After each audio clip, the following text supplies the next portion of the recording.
Hey, what's up, everybody? It's Stephen A. Williams, president and founder of the creditrepairshop.com. And in today's video, we're going to talk about, can a debt collector sue you for a debt that comes off of your credit reports? Can a debt collector come back and sue you for a debt that comes off your credit reports? I'm going to also throw in there a debt collector come back and place information on your credit reports when it was removed. So let me put that on my notes here, because we had a client with a medical bill. It was removed off of their credit reports, and then they said that it was placed back on there. We When we did our review, there was some stuff that I found that made it that actually was it wouldn't have been placed back on there if the client would have done something. And just so you know, that's why when we offer our services, we have a 1-year plan for our services. Even though you may have finished paying our overall fee for our flagship credit repair service, we still give you extra months for specific situations like this um, that could potentially happen. But I'm going to tell you what you need to watch out for so it won't happen, because this is like just a way that they can sneak stuff back on your credit report. So first, let's start with the main topic, which is, can you be sued? Can you be sued by a debt collector where you was able to get the information removed off your credit reports? Because that's because people will be like, hey, how can they come after me if the information is removed off of my credit reports? This shows that they cannot come after me because I disputed it and it was removed. Well, first, one of the big misconceptions is that the bureaus have something to do with what the debt collector is going to do with their collection practices. No, the information on the credit reports is just like a historical it's either historical or it's something that showing what you have as debt now, that the income or accounts, credit worthiness. That's what the credit reports are all about. Has nothing to do with if a company can legally sue you or not legally sue you. Now, there are statute of limitations, so I don't want to get people confused, because sometimes people will think we have a 7-year statute of limitations on the credit reports, but this company was able to come and sue me, and that's because you live in a state that has a statute of limitations of that's more than 7 years. And I believe that there's 2 or 3 states. Let me check this out here, and you can go to my website, thecreditrepairshop.com. I need to get this in my memory fully too. But go to my website, thecreditrepairshop.com, and at the bottom, if you scroll down, you'll be able to see the blog. And when you go to my blog, all you have to do, there's going to be like a search bar that'll pop up, and you just need to type in their statute. And when you type in statute, it's going to bring up the statute of limitations. So if you happen to live in these states for written contracts, Illinois has a 10-year statute of limitations on promissory notes and written contracts. On credit card debt, though, they have a 5-year statute of limitations. If you live in Kentucky, you have a 15-year statute of limitations. Louisiana, 10 years. Ohio, 15 years. West Virginia, 10 years on written contracts, 6 years on promissory notes. So you can look at your contracts, and it could be a promissory note or it could be a written contract. Wyoming, 10 years and 10 years. So think about it this way. If you have, it could come off of your credit reports where it just drops off because of the reporting, where it's, let's just say, for instance, it was a charged off account or a closed account, and it comes off of your credit reports, just you didn't do anything to challenge it, to dispute it, and it comes off of your credit reports after the 7-year statute for being reported. You could still get sued by that company if you live in any of these states, because the statute of limitations for suing you for debt that is still out there that has not been written off on a 1099-C. And just because it's written off on your credit reports does not mean necessarily that it is written off on a 1099-C cancellation of debt. So that means that they could sell that debt to a debt collector and they can come after you because the statute of limitations for collecting the debt has not gone away. Or the original creditor can choose to say, hey, we want to hire an attorney and sue this individual over this debt. And because of what has been like an eye-opening uh, uh, situation for original creditors and debt collectors by going tapping into people's bank accounts, which was something that they had never really did at this high level that they're doing now, is where they could just go and get the judgment because it's not past the statute of limitations. They get the judgment if the person does not fight back against them, and we do have a service for that, but that's not what this video is about.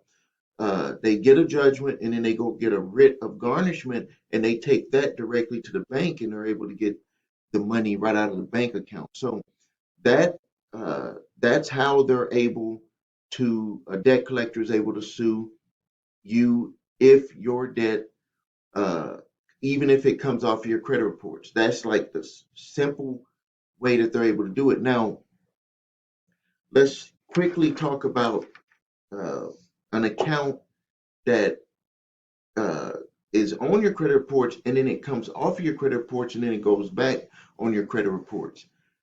This is why this happens. And when I hear this from clients, I kind of get upset, but I do understand it because they're living their life.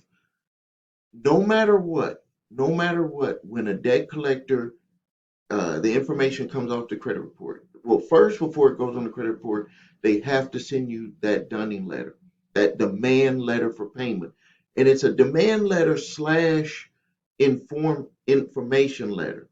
And in within that demand letter, they have a section in there, few paragraphs or a few sentences that says that you have a right to dispute any or all of this debt. So it's kind of confusing. People are thinking that it's a debt collection letter when it's actually just a letter asking you, well, informing you about a debt that they maybe purchased or a debt that they're trying to collect for the original creditor, and that you have a right to dispute any or all of that debt. Uh, and so when it comes off of the credit reports, they're going to start that process all over again. They're required to do it.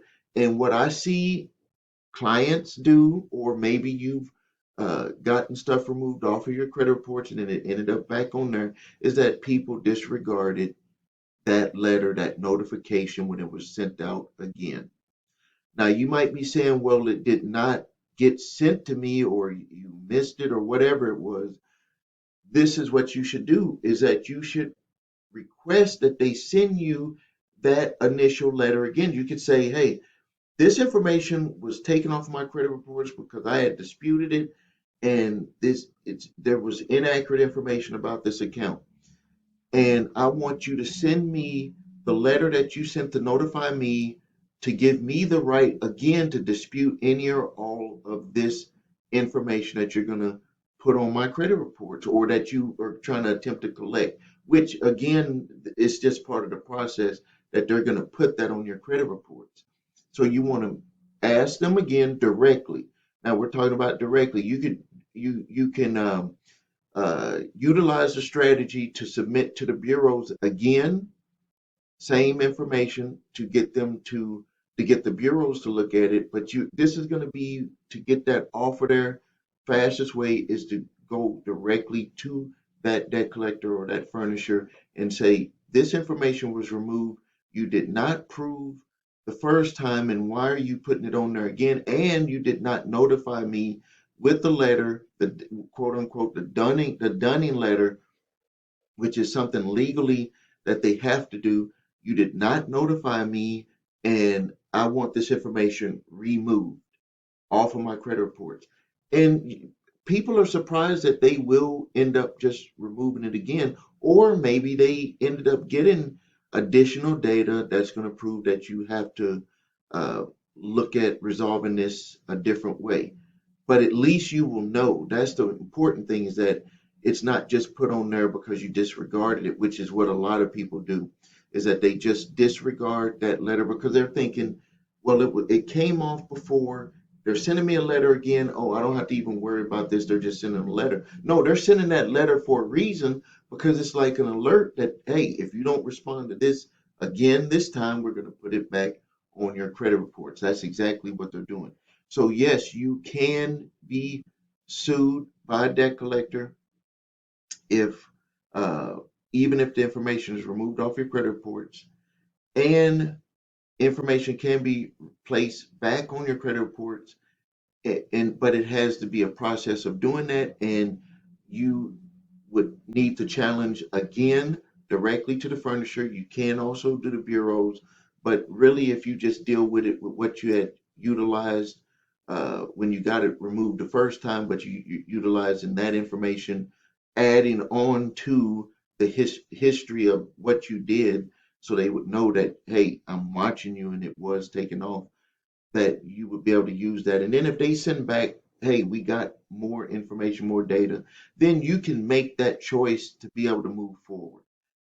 Maybe you move into a settlement phase. Maybe you see that the information that they send you is still inaccurate.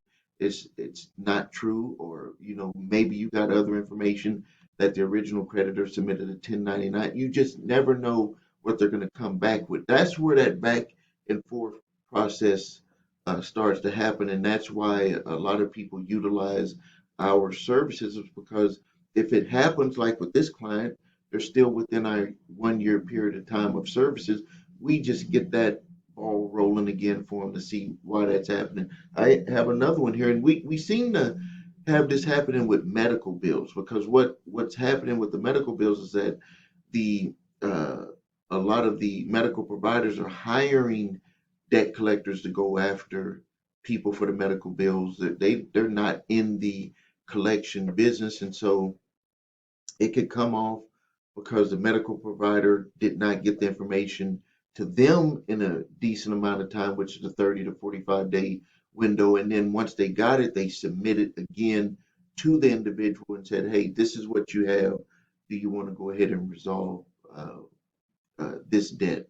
Or we don't have everything to prove it, and we're going to submit this back to the original provider and take that information that we placed on your credit report off of there. So I've seen it happen both ways.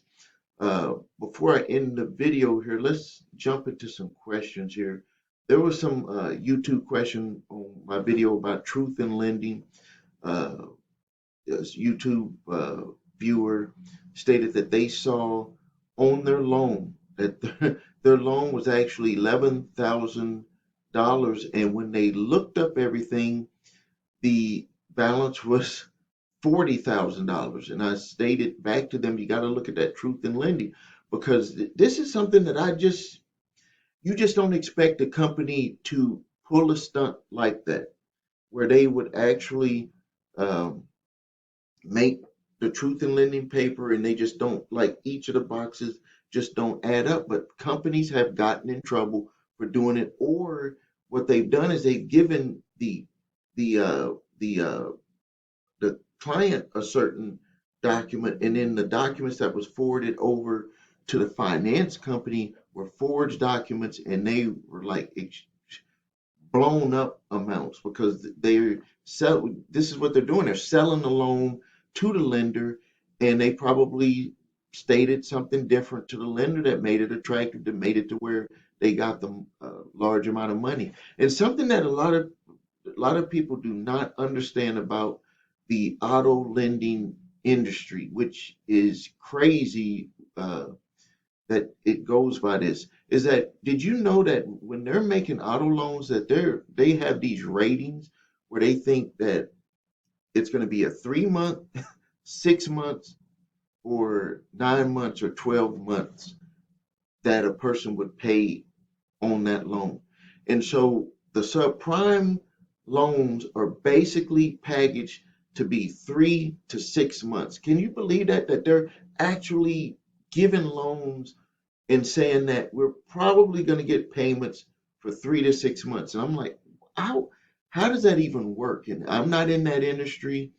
I don't know how they're figuring this. Maybe they're well, we know that they package up these loans and they sell them out to investors, or they sell them out to pension funds, and it's just crazy what they do on the open market with these loans. Uh, but they're the pros at doing that, and they're the but this is what they're actually basing these loans on. Like they have these predictors of 3 to 6 months on a subprime loan, which is crazy. Um, let's see here. We got someone said, "Do we do credit repair?" Yes, I mean that's all what my whole site is about. So I'll put on here. Maybe they didn't watch the end of the video, but yes, we do repair credit. Um, someone stated about a vehicle being taken with 1099-C. Yes, if you get a 1099-C for your vehicle, crazy thing about it is I've seen this happen two ways. It seems like it could be from the lender on if they're going to want to take the vehicle back when they do a 1099-C. I would say that 9 times out of 10 they're going to be looking for the vehicle, even if they do a 1099-C. Where they just going to give up on the loan. Most of the time, where I've seen that 1099-C on a loan, it was either with the Santander multi-state settlement, credit acceptance. There were some other lenders that part of their settlement, they did a 1099-C debt forgiveness, and people were allowed to keep the vehicle and the title. Other situations um, where they didn't want to wake up any class action, and they knew that they had issues with the loans. And so they ended up, uh, you know, these one by one type settlement deals where, hey, keep the car, 1099-C, you don't have to pay on that. Pay on that. We're just washing our hands of everything and filing a 1099-C cancellation of debt. I've seen that happening but these are one by one shots, not something that happens all the time. Majority of the time, they're going to want to come and try to get that vehicle. They have, even if you don't know it, you may not know it, and it wouldn't be able to catch people by surprise if they like told you, hey, we have someone out there looking for the vehicle, so uh, that could be something that you need to expect to happen if you do have a vehicle and you haven't been paying on it, and that you owe, but it might be kind of quiet, silent, but you got to do something because you got to get that.